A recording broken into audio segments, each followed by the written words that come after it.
Hello everyone, I am Deepti Christian from SK1. વિદ્યાર્થી મિત્રો, આજે હું તમને ગ્રામર એટલે કે વ્યાકરણ શીખવીશ. મિત્રો, અગાઉ તમે આર્ટિકલ એ અને એન વિશે શીખી ગયા છો, તો આજે આપણે આર્ટિકલ ધ વિશે શીખીશું. મિત્રો, આર્ટિકલ ધ વિશે શીખતા પહેલાં આપણે આર્ટિકલ એ અને એન વિશે પણ જોઈ લઈએ. અંગ્રેજી ભાષામાં એ, એન અને ધ આ ત્રણ ઉપપદ એટલે કે આર્ટિકલ છે. એ અને એન ઇનડેફિનિટ આર્ટિકલ એટલે કે અનિશ્ચિત ઉપપદ કહેવાય છે, કારણ કે તે અચોક્કસ કે અનિશ્ચિત પ્રાણી, પક્ષી કે પદાર્થનો નિર્દેશ કરે છે. સામાન્ય રીતે જ્યારે જાતિવાચક નામ એકવચનમાં હોય અને તેનો ઉચ્ચાર વ્યંજનથી શરૂ થતો હોય તો તેની આગળ એ આર્ટિકલ લખાય છે.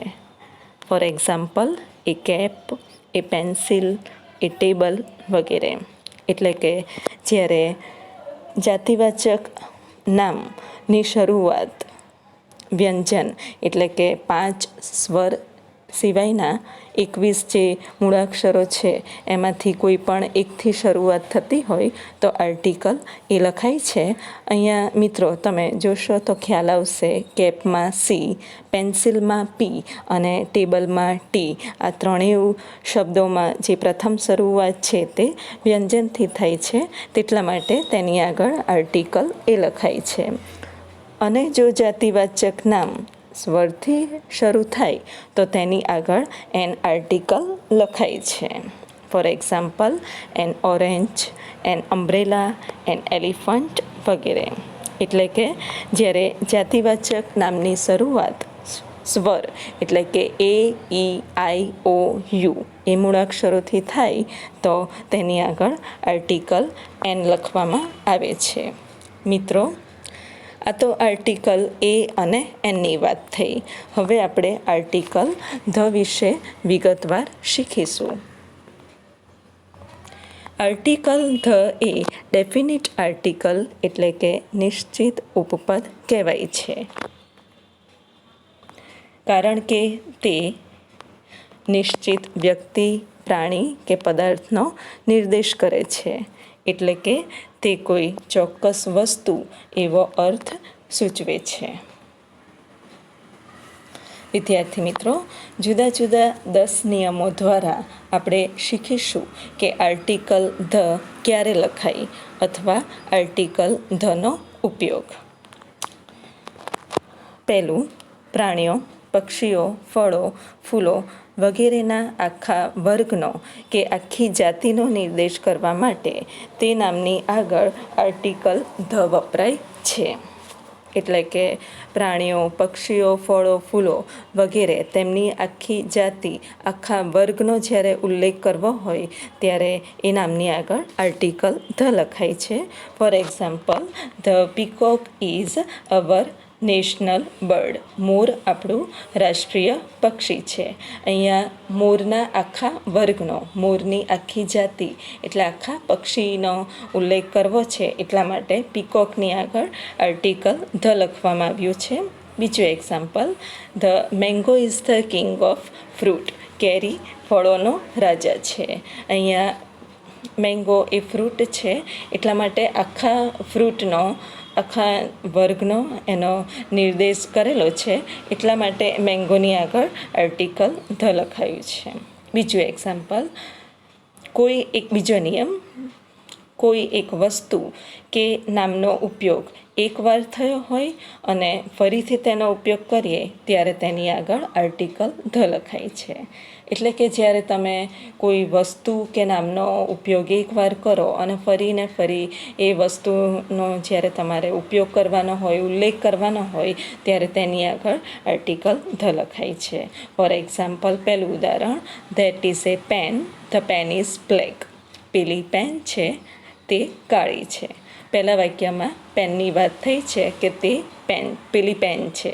બીજા વાક્યમાં ફરીથી પેન માટે કહેવું છે કે તે પેન કાળી છે. એટલા માટે ફરીથી પેનનો ઉલ્લેખ કર્યો, એટલા માટે પેનની આગળ આર્ટિકલ ધ લખાયેલ છે.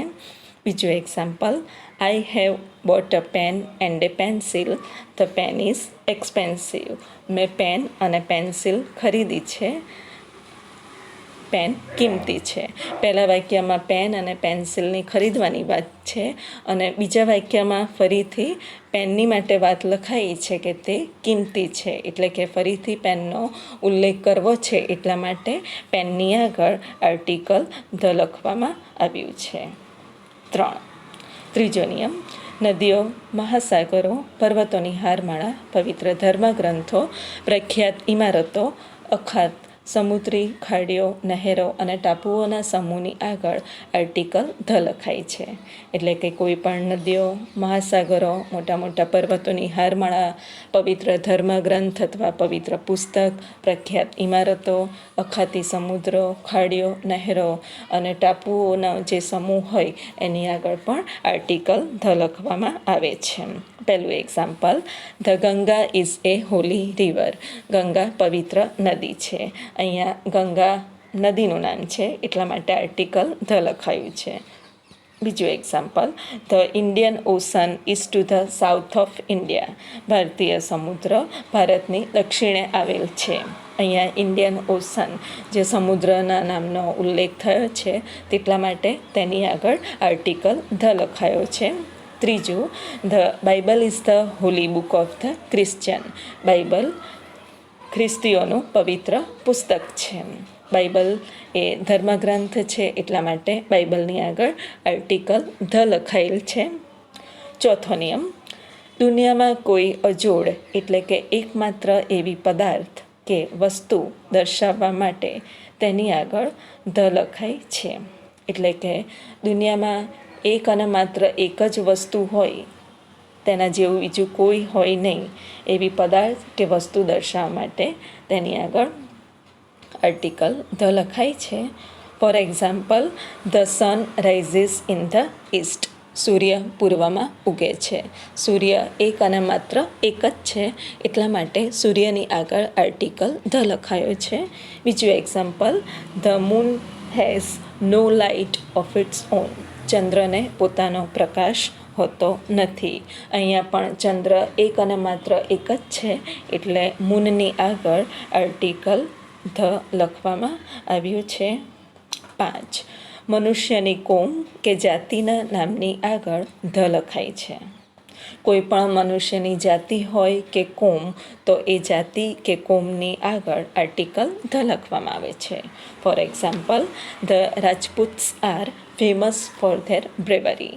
રાજપૂતો તેમની બહાદુરી માટે પ્રખ્યાત છે અથવા તો જાણીતા છે. અહીંયા રાજપૂત જે શબ્દ છે એ મનુષ્યની એક જાતિનો ઉલ્લેખ કરે છે એટલા માટે રાજપૂત્સની આગળ આર્ટિકલ ધ લખવામાં આવ્યો છે. બીજું. The Britishers speak English. અંગ્રેજી બોલે છે અથવા તો બ્રિટિશરો અંગ્રેજી બોલે છે.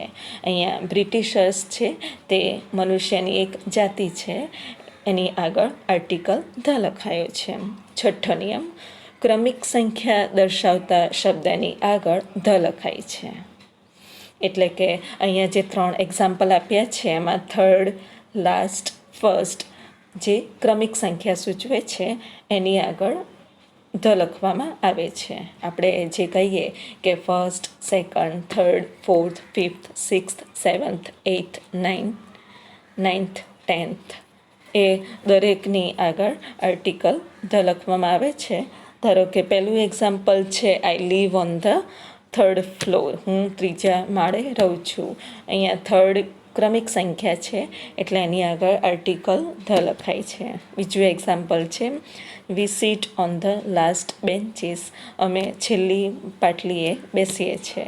અહીંયા લાસ્ટ પણ ક્રમિક સંખ્યા છે એટલા માટે લાસ્ટની આગળ આર્ટિકલ ધ લખાયો છે.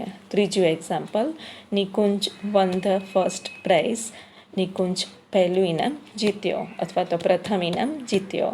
ફર્સ્ટ એ ક્રમિક સંખ્યા છે એટલા માટે ફર્સ્ટની આગળ આર્ટિકલ ધ લખવામાં આવ્યો છે. 7મો નિયમ. લોકોના ખાસ વર્ગનો ઉલ્લેખ કરવા માટે વિશેષણની આગળ આર્ટિકલ ધ લખાય છે. એટલે કે લોકો હોય અને એના ખાસ વર્ગનો અને એનું જે વિશેષણ હોય એની આગળ આર્ટિકલ ધ લખાય છે. For example, generally the deaf are dumb. સામાન્ય રીતે બહેરા લોકો મૂંગા પણ હોય છે. અહીંયા જે ડેફ છે એ લોકોના ખાસ વર્ગનો ઉલ્લેખ થયો છે અને વિશેષણ પણ છે, એટલે એની આગળ આર્ટિકલ ધ લખાયેલ છે. We should help the નીડી. આપણે જરૂરિયાતમંદ લોકોને મદદ કરવી જોઈએ. અહીંયા નીડી પણ લોકોના ખાસ વર્ગનો અને વિશેષણનો ઉલ્લેખ થયો છે, તેટલા માટે તેની આગળ આર્ટિકલ ધ લખવામાં આવે છે. ત્રીજું ઉદાહરણ, these seats are reserved for the disabled. આ સીટ અપંગ વ્યક્તિઓ માટે આરક્ષિત રાખેલી છે. અહીંયા ડિસેબલ્ડ એટલે લોકોનો ખાસ વર્ગનો ઉલ્લેખ કરે છે, જે અપંગ લોકો આપણે કહીએ છીએ એ અર્થ થાય છે, એટલે એની આગળ આર્ટિકલ ધ લખવામાં આવે છે. 8મો નિયમ, શ્રેષ્ઠતાવાચક વિશેષણ એટલે કે સુપરલેટિવ ડિગ્રીમાં વિશેષણની આગળ ધ લખાય છે. મિત્રો, 3 પ્રકારની ડિગ્રી હોય છે. એમાં ત્રીજી ડિગ્રી એટલે સુપરલેટિવ ડિગ્રી એટલે કે શ્રેષ્ઠતાવાચક ડિગ્રી. એમાં વિશેષણ, વાક્યમાં જે વિશેષણ આવે એની આગળ આર્ટિકલ ધ લખાય છે. For example, the Ganga is the longest river in India. Ganga ભારતની લાંબામાં લાંબી નદી છે. અહીંયા લોંગેસ્ટ વિશેષણ છે, એટલા માટે આર્ટિકલ ધ લખવામાં આવ્યું છે આગળ. બીજું example, Karan is the cleverest boy. Karan સૌથી હોશિયાર છોકરો છે. અહીંયા ક્લેવરેસ્ટ પણ વિશેષણ છે, એટલે એની આગળ આર્ટિકલ ધ લખવામાં આવેલ છે. 9મો નિયમ, દિશાઓના નામની આગળ પણ ધ લખાય છે. મિત્રો, તમે સૌ જાણો જ છો, કુલ 4 ડિરેક્શન એટલે કે 4 દિશાઓ છે. The north, the west, the south અને ધ ઈસ્ટ. નોર્થ એટલે ઉત્તર, વેસ્ટ એટલે પશ્ચિમ, સાઉથ એટલે દક્ષિણ અને ઈસ્ટ એટલે પૂર્વ. આ 4 દિશાઓના નામની આગળ આર્ટિકલ ધ લખવામાં આવે છે. 10મો નિયમ, આ ઉપરાંત સમાચારપત્રો, સામયિકો, જહાજ, ટ્રેન, મોટા ધોરીમાર્ગો, ઐતિહાસિક તેમજ મોટી ઇમારતોના નામની આગળ પણ આર્ટિકલ ધ લખાય છે. મિત્રો, આ સૌથી છેલ્લા અને 10મા નિયમમાં એવું કહેવામાં આવ્યું છે કે કોઈ પણ સમાચારપત્રો હોય, સામયિકો હોય, જહાજનું નામ હોય, ટ્રેનનું નામ હોય, મોટા ધોરીમાર્ગો હોય કે ઐતિહાસિક તેમજ મોટી ઇમારતો હોય, તે દરેકની આગળ આર્ટિકલ ધ લખાય છે. For example, the Titanic. Titanic એ જહાજનું નામ છે.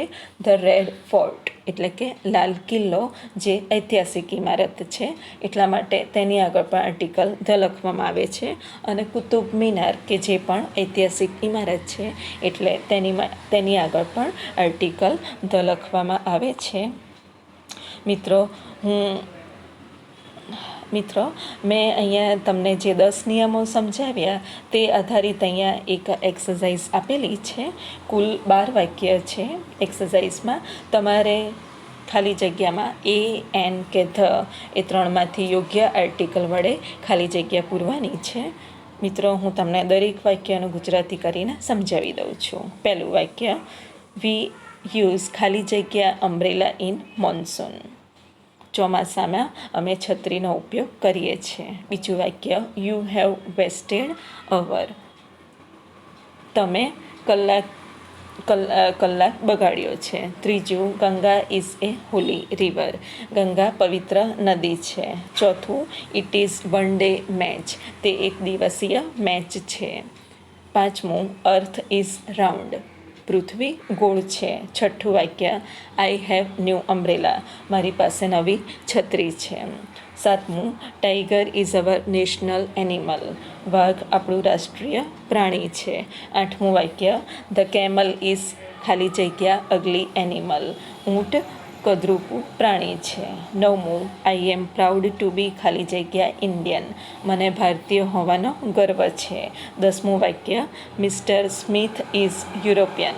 શ્રીમાન સ્મિથ યુરોપિયન છે. 11મું વાક્ય, લુક એટ સ્કાય, આકાશ તરફ જુઓ. અને 12મું વાક્ય, ડુ યુ હેવ 1 રૂપી કોઈન, શું તમારી પાસે 1 રૂપિયાનો સિક્કો છે? મિત્રો, આશા રાખું છું કે આ ટૉપિકમાં તમને સમજ પડી હશે. આપેલી એક્સરસાઇઝ તમારે ક્લાસ વર્કના ચોપડામાં આન્સર સાથે લખીને કમ્પ્લીટ કરવાની છે. Thank you so much. અસ્તુ.